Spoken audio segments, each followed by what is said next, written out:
Estimados colegas, un saludo cordial. Vamos a llevar el tema 4 de gastroenterología, que es la insuficiencia hepática crónica. Tenemos que tener en cuenta el concepto de qué es insuficiencia hepática crónica, que nosotros lo vamos a ver como cirrosis. Y pues lo único que tenemos que saber es que es la formación o el desarrollo histológico de nódulos que van a estar rodeados por bandas fibrosas, como podemos ver acá en el gráfico, ¿no? ¿Y esto por qué se va a ir dando? Es por un daño hepático que se ha ido sufriendo de manera continua, de forma crónica. No olvidemos, desarrollo histológico de nódulos regenerativos rodeados de fibras que se da por el daño crónico del hígado. La clasificación se va a dar de acuerdo a la morfología del mismo.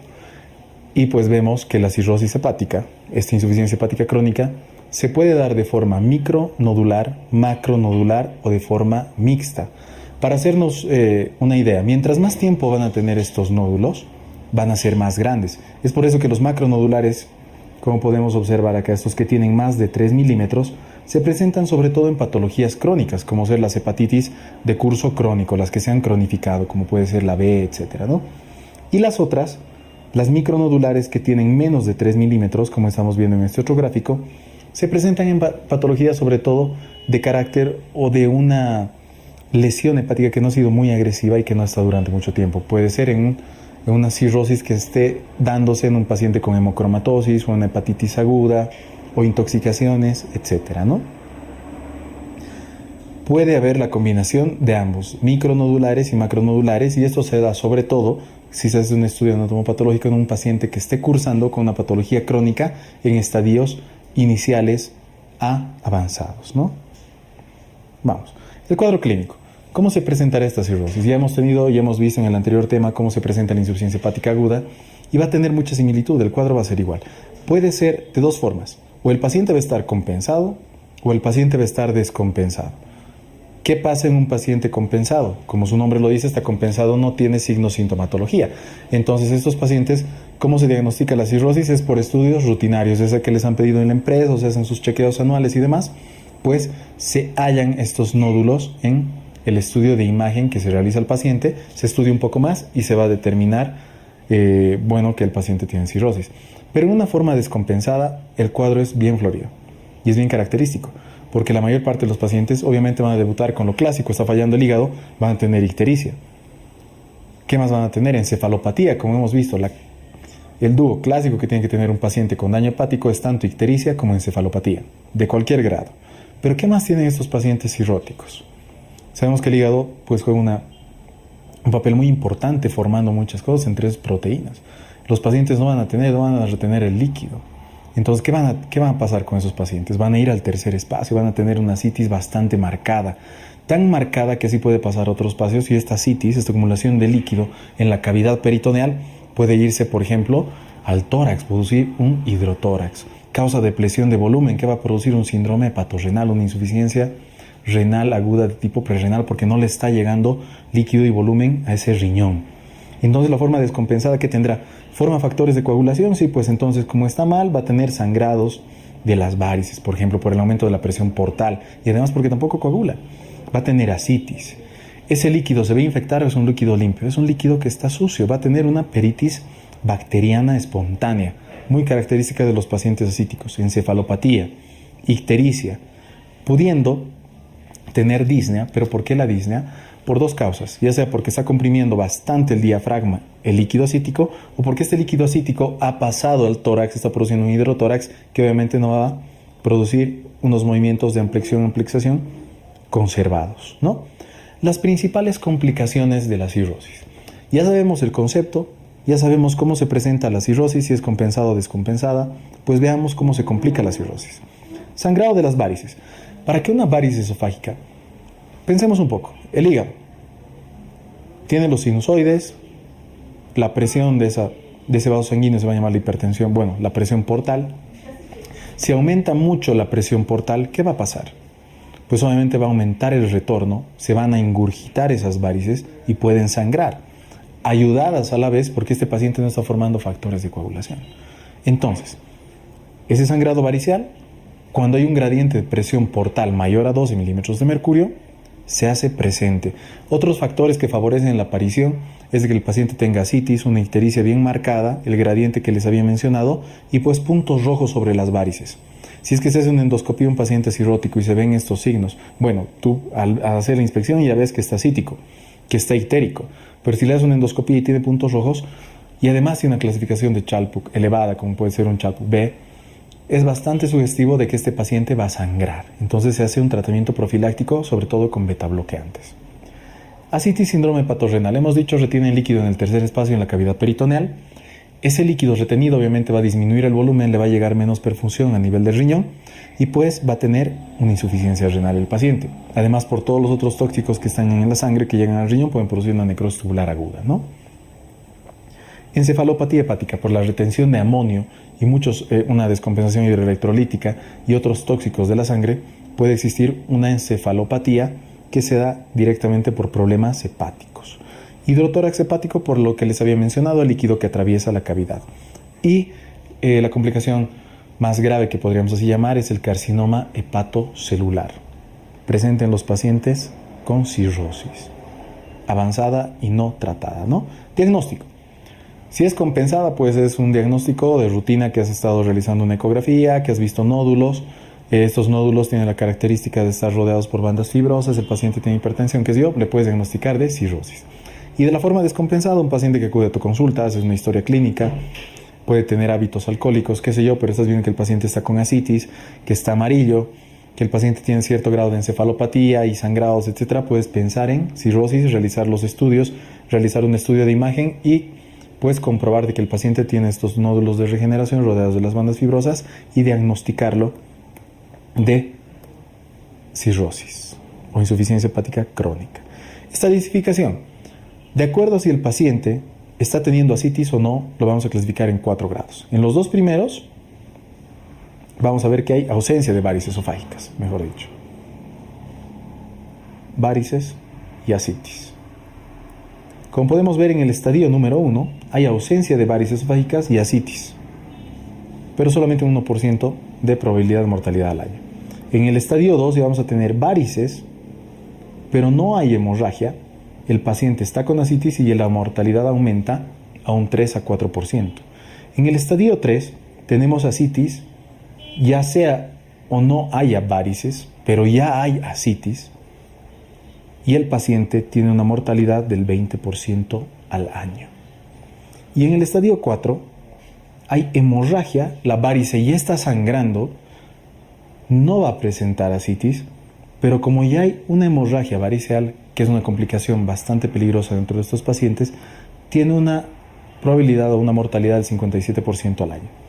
Recordemos, no debemos olvidarnos todo esto, vamos a hacer una repasada más.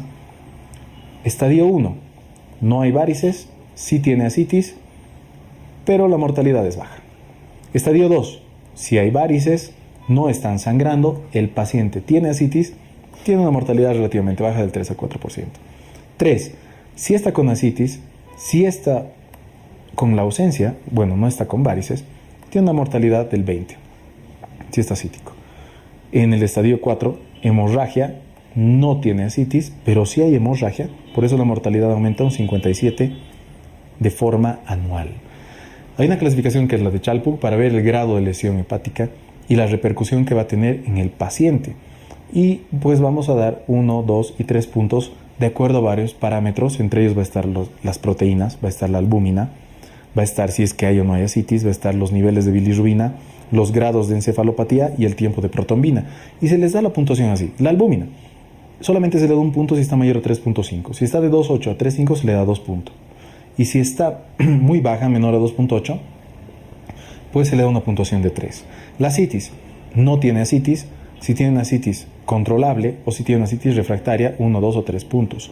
La bilirrubina, si está menor a 2, si está baja, pues se le da un solo punto. Si está de 2 a 3 en rango intermedio, se le da 2 puntos. Si está muy elevada, mayor a 3, se le da 3 puntos. Si no presenta encefalopatía, solamente un punto. Si presenta grado 1, grado 2, se le da 2 puntos. Si presenta grado 3 y 4, se le da 3 puntos. Tiempo de protrombina, si está menor a 4, se le da un solo punto. De 4 a 6, 12 puntos. Y mayor a 6, se le da 3 puntos. Child A, Child B, Child C es lo que vamos a tener nosotros sumando el puntaje que vamos a tener. De 5 a 6 puntos solamente va a ser un CHAL A. De 7 a 9 puntos va a ser un CHAL B. Y de 10 a 15 puntos va a ser un CHAL C, que nos ayuda mucho en el tratamiento y el pronóstico del paciente. Hay otro índice que se maneja mucho, que es el, según ASA, que es el gradiente albúmina-sangre-ascitis y las proteínas totales. Este gradiente albúmina-sangre-ascitis se le va a dar un valor y a las proteínas también, de acuerdo a lo que encontremos, y se determina si el paciente es, la causa de esa ascitis va a ser, ya sea cirrosis, malignidad o una ascitis de problema cardíaco. Si el GASA es mayor a 1.1 gramos por decilitro y las proteínas menor a 2.5, se cree o orienta más una cirrosis. Si el GASA es menor a 0.1 pero mayor a 2.5 en proteínas totales, orienta malignidad. Y si el GASA es mayor a 1.1 y mayor a 2.5 en proteínas totales, va a orientarnos más a una ascitis de origen cardíaco. El tratamiento pues tiene que ser de acuerdo a lo que nosotros estamos viendo. El paciente está descompensado y está ascítico. ¿Qué tenemos que hacer? Que pierda líquidos, darle diuréticos, sobre todo espironolactona y furosemida. La espironolactona 100 miligramos, la furosemida 40 miligramos, pero se puede ir subiendo. Se puede ir subiendo hasta 400 miligramos de la espironolactona, o sea, 4 veces su valor, y 4 veces de la furosemida también, hasta 160 miligramos, para hacer que el paciente tenga mucha diuretis y baje, ¿no? Ahora, no nos funciona, pues podemos tener otras alternativas, dializar al paciente, etcétera, ¿no? Peritonitis bacteriana espontánea. Esta es una infección que aparece en el paciente, en el líquido ascítico, se da por una sola bacteria, se analiza el líquido ascítico. Cualquier paciente en el primer episodio de ascitis se debe realizar una paracentesis y analizar la cantidad de proteínas, la citología, hacer un cultivo de líquido ascítico. Si se aísla un solo ser, el paciente tiene malestar general, signos de infección, hay un solo microorganismo que estés aislando y neutrófilos mayor a 250, entonces podemos pensar en una peritonitis bacteriana espontánea. ¿Cómo se trata esta peritonitis bacteriana espontánea? Es con antibióticos. ¿Qué antibióticos? Vamos a dar sobre todo cefalosporinas de tercera generación. Ahora, podemos prevenir esto, realizar una profilaxis primaria y secundaria. Primaria es que el paciente tiene mucho riesgo, sí, con norfloxacino. Y podemos realizar una profilaxis secundaria si es que el paciente ya supera una peritonitis bacteriana espontánea, sí, también con norfloxacino. ¿Ya? Las varices esofágicas, que tendremos un CHALP B o C o varices mayores a 5 milímetros, también deben ser tratadas. ¿Cómo? Con inyecciones de somatostatina, terlipresina, que son vasoconstrictores, también poniendo bandas elásticas para disminuir, para apretar estas varices esofágicas, y pues realizando el tratamiento con betabloqueantes, sobre todo propanolol. La encefalopatía, pues a este paciente se le tratará, se le dará antibióticos, se aumentará la frecuencia catártica con lactulosa, etcétera, para que esos componentes no estén en el tracto, sino se vayan eliminando. Síndrome hepatorenal, lo propio, que habrá que hacer para paracentesis al paciente y darle volúmenes, corregir la cantidad de volúmenes del cuerpo para perfundir ese riñón y que se pueda contrarrestar esta ira. Hidrotórax hepático, se corrige el problema de base y se va a corregir el mismo. Carcinoma hepatocelular, hay un protocolo de tratamiento en el tipo de carcinoma hepatocelular, también se hace una clasificación y pues se trata al paciente, ya sea con técnicas de ablación, radiofrecuencia, se puede utilizar sorafenib, que es un fármaco que está siendo muy utilizado en la actualidad para tratamiento, de acuerdo a la clasificación en la que es el paciente y también el tratamiento quirúrgico, ¿no? Como podemos ver, este tema de cirrosis o insuficiencia hepática crónica tenemos que abordarlo solo de esa manera. Es un tema bastante susceptible de ser preguntado, pero enfoquémonos en el concepto, en que si es compensado o descompensado, cuándo tengo que sospechar de una cirrosis descompensada, cuál es el agente etiológico más frecuente que no había mencionado, pero no es el alcoholismo, es el virus de la hepatitis C en realidad a nivel mundial. El alcoholismo también influye mucho. Y cómo vamos a tratar a los pacientes, tanto los compensados, que tenemos que hacer un seguimiento anual para ver cómo está el hígado, y los descompensados, tratando más que todo las complicaciones, la citis, la cirrosis, la peritonitis bacteriana espontánea, la encefalopatía, el hidrotórax, el síndrome hepatorenal. Es así como tenemos que abarcar. Es la cantidad de información suficiente de cara al examen, ¿no? Nos veremos en un siguiente tema.